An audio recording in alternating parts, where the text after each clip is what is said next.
Welcome to പ്രബ്സ്കെയിൽ. വീണ്ടും നമ്മൾ എത്തിയിരിക്കുന്നു. HSA മലയാളം പരീക്ഷ അടുത്തുകൊണ്ടിരിക്കുകയാണ്. നമുക്കറിയാം, ഏതാണ്ട് 100-120 ദിവസത്തിനുള്ളിൽ നമ്മൾ മലയാളം HSA പരീക്ഷ പ്രതീക്ഷിക്കുന്നുണ്ട്. ഇന്ന് കഴിഞ്ഞ HSA പരീക്ഷ എഴുതിയ വിദ്യാർത്ഥികളെല്ലാം വളരെ സന്തോഷത്തിലാണ്. ഏതാണ്ട് 500-നടുത്ത് നിയമനങ്ങൾ ഈ പ്രാവശ്യത്തെ ലിസ്റ്റിൽ നിന്ന് നടന്നു കഴിഞ്ഞു എന്നാണ്. ഫെബ്രുവരിയിലെ കണക്ക് വെച്ച് 476 മറ്റോ ആണ്.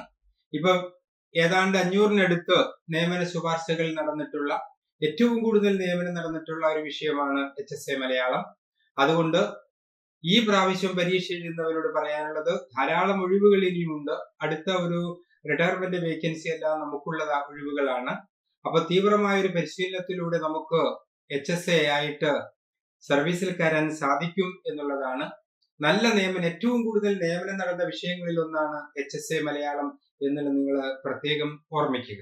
ഓക്കെ, നമുക്ക് ഈ പ്രാവശ്യം എന്തായാലും നമുക്ക് ഈ പ്രാവശ്യം HSA ലിസ്റ്റിൽ കയറിക്കൂടണം എന്നുള്ളതാണ്. 2025 നമ്മുടെ HSAയുടെ മലയാളത്തിന്റെ വർഷമായിട്ട് വേണം നമുക്ക് കണക്കാക്കാൻ. നമ്മുടെ നോട്ടിഫിക്കേഷൻ 2024 വന്നത്. 23 ലിസ്റ്റ് വന്നു, 24 നമ്മുടെ നോട്ടിഫിക്കേഷൻ വന്നു. നമ്മൾ ആകപ്പാടെ നോക്കുന്നത് ഓഗസ്റ്റ് ഒക്ടോബർ മാസങ്ങളിൽ നമ്മുടെ പരീക്ഷ ഉണ്ടാകും.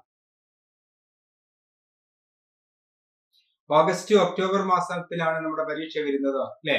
ആകെ ഉള്ള അപ്ലിക്കൻസ് എന്ന് പറയുന്നത് 6025 ആണ്. ആകെ നമ്മുടെ അപേക്ഷകർ എന്ന് പറയുന്നത്.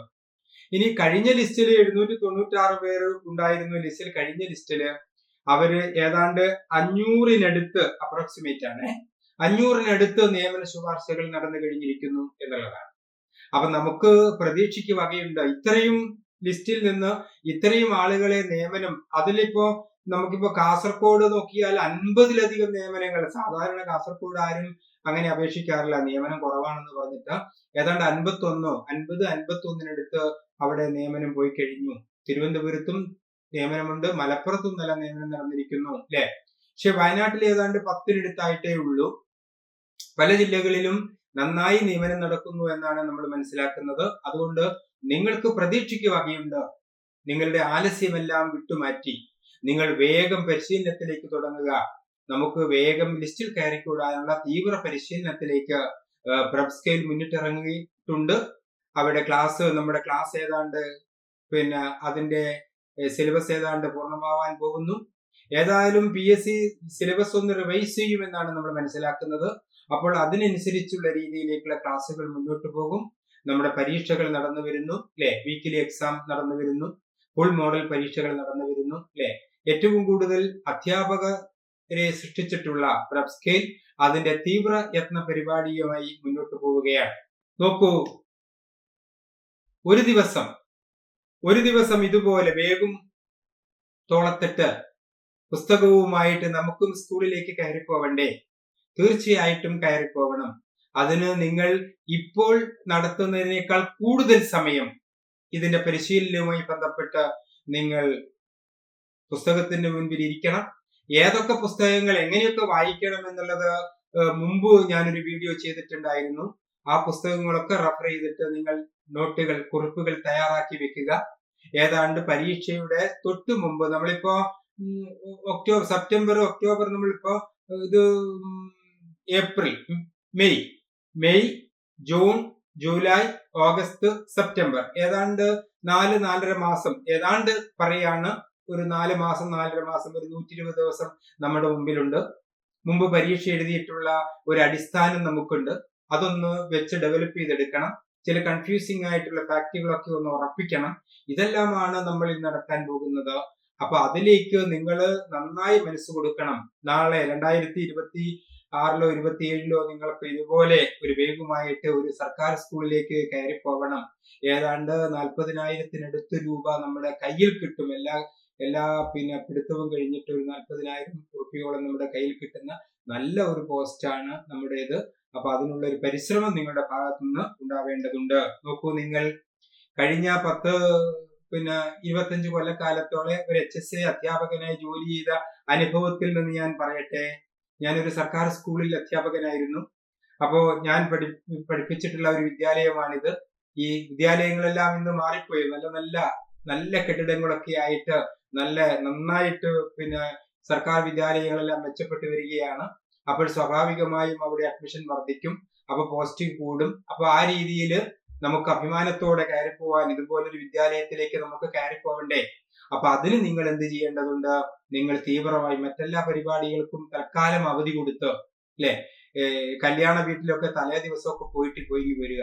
എപ്പോഴും പുസ്തകമേ എന്ന് വിചാരിച്ച് നമ്മൾ ഇതിനു മുമ്പിൽ തന്നെ ഇരിക്കുക. കാരണം ഇനി അത്രയൊന്നും നമ്മൾ ഇരിക്കേണ്ട, 3-4 മാസം നമ്മൾ ഇരുന്നാൽ നമുക്കത് ജീവിതത്തിൽ നമ്മുടെ ഭാവി ശോഭനമാകുന്ന രീതിയിലേക്ക് കാര്യങ്ങൾ എത്തും എന്നാണ് നിങ്ങളോട് അഭ്യർത്ഥിക്കുവാനുള്ളത്. സിലബസിനെ കുറിച്ച് ഞാൻ പറയേണ്ടതില്ല. മുമ്പ് ഞാൻ സിലബസ് പരിചയപ്പെടുത്തിക്കൊണ്ട് ഒരു യൂട്യൂബ് വീഡിയോ ചെയ്തിട്ടുണ്ട്. അതിന്റെ ലിങ്ക് ഇതിന്റെ താഴെയുണ്ട്. അതെടുത്തിട്ട് അല്ലെങ്കിൽ ആ വീഡിയോ ഒന്ന് നിങ്ങൾ കാണണം. അതിൽ കൃത്യമായിട്ട് നമ്മൾ സിലബസ് എങ്ങനെയാണെന്ന് പറഞ്ഞിട്ടുണ്ട്. എങ്കിലും ഞാനൊന്ന് ഓടിച്ചു പോവുകയാണ്. ഒന്നാമത്തെ മൊഡ്യൂൾ എന്ന് പറയുന്നത് പ്രാചീന കവിതയാണ്. ഏതാണ്ട് പ്രെപ്പ് സ്കെയിലിൽ നമ്മൾ അത് ഏതാണ്ട് തീരാൻ പോവുകയാണ്. അതിൽ പ്രധാന കവിതയുമായി ബന്ധപ്പെട്ട പ്രധാന ഭാഗങ്ങളാണ് അവിടെ വരുന്നത്. അവിടെ രാമചരിതം മുതൽ ഇങ്ങോട്ടുള്ള പ്രധാനപ്പെട്ട കവിതകൾ, അതിലെ പ്രധാനപ്പെട്ട പ്രസ്ഥാനങ്ങൾ, പാട്ടുപ്രസ്ഥാനം, മണിപ്രവാള പ്രസ്ഥാനം ഒക്കെ അതിന്റെ എല്ലാ പുസ്തകങ്ങളും, ഒരു 10-12 പുസ്തകങ്ങൾ റെഫർ ചെയ്തിട്ടുള്ള നോട്ടാണ് നമ്മൾ നൽകിക്കൊണ്ടിരിക്കുന്നത്. അപ്പൊ അതിൽ നമുക്ക് പരീക്ഷിക്കാൻ ചെയ്യാവുന്ന രീതിയിലുള്ള ഒരുപാട് ചോദ്യ വിശകലന പരിപാടികൾ നമ്മളിപ്പോൾ നടന്നു വരുന്നുണ്ട്. അതിനുശേഷം വരുന്ന മൊഡ്യൂൾ എന്ന് പറയുന്നത് ഈ ആധുനിക കാലഘട്ടത്തിലേക്ക്, ഉത്തരാധുനിക കവിതയിലേക്കാണ്. അത് കഴിഞ്ഞ നോവല്, മലയാള നോവലിന്റെ ചരിത്രമാണ്. അത് കഴിഞ്ഞാൽ പിന്നെ ചെറുകഥ, ആദ്യഘട്ടമുള്ള ചെറുകഥകൾ, ഉത്തരാധുനിക ചെറുകഥകൾ, അതെല്ലാം ഏറ്റവും പ്രധാനപ്പെട്ട കൃതികളും അതിന്റെ ഇതിവൃത്തവും നമ്മൾ മനസ്സിലാക്കേണ്ടതുണ്ട്. പിന്നീട് വരുന്നത് ഗദ്യത്തിന്റെ വളർച്ചയാണ്, ഗദ്യ സാഹിത്യം. പിന്നീട് വരുന്നത് സഞ്ചാര സാഹിത്യം, വൈജ്ഞാനിക സാഹിത്യം, ആത്മകഥ, ജീവചരിത്രം എന്നിവയാണ്. പിന്നെ വരുന്നത് നിരൂപണ സാഹിത്യം, പാശ്ചാത്യ പൗരസ്ത്യ സാഹിത്യം, അതാണ് അടുത്ത മൊഡ്യൂൾ വരുന്നത്. പിന്നീട് ഭാഷാശാസ്ത്രം, മാധ്യമ പഠനം, ആട്ടക്കഥ, കൂടിയാട്ടം, കൂത്ത് തുടങ്ങിയ ദൃശ്യകലകളെ കുറിച്ച് വരുന്നത്. പിന്നീട് അവസാനത്തെ മൊഡ്യൂൾ എന്ന് പറയുന്നത് സംസ്കാര പഠനം. ഇത്രയുമാണ് നമ്മുടെ മൊഡ്യൂളിന്റെ മൊത്തം ഒരു ചിത്രം എന്ന് പറയുന്നത്, സിലബസിന്റെ. ഇത് നമുക്ക് റിവിഷൻ തുടങ്ങാനുള്ള സമയമായി. ഒരു പ്രത്യേക എക്സാം ഓറിയന്റഡ് ആയിട്ടുള്ള ഒരു പ്രത്യേക പ്രോഗ്രാം നമ്മൾ തുടങ്ങേണ്ടതുണ്ട്. അപ്പൊ അതിലേക്കെല്ലാം നിങ്ങളുടെ ശ്രദ്ധ കൊണ്ടുവരികയാണ്. അപ്പോ ഇനി ഇത്രയും കാലമുണ്ടല്ലോ, 100-120 ദിവസമുണ്ടല്ലോ എന്ന് വിചാരിച്ചിട്ട് നിങ്ങൾ കുറെ അങ്ങ് ലാഗ് ചെയ്ത് പോവേണ്ടതില്ല. പരീക്ഷ 2-3 മാസം കൊണ്ടുണ്ടാവും എന്ന രീതിയിൽ ഒരു തീവ്ര പരിശീലന പരിപാടി ആരംഭിക്കാനായിട്ട് അഭ്യർത്ഥിക്കുകയാണ്.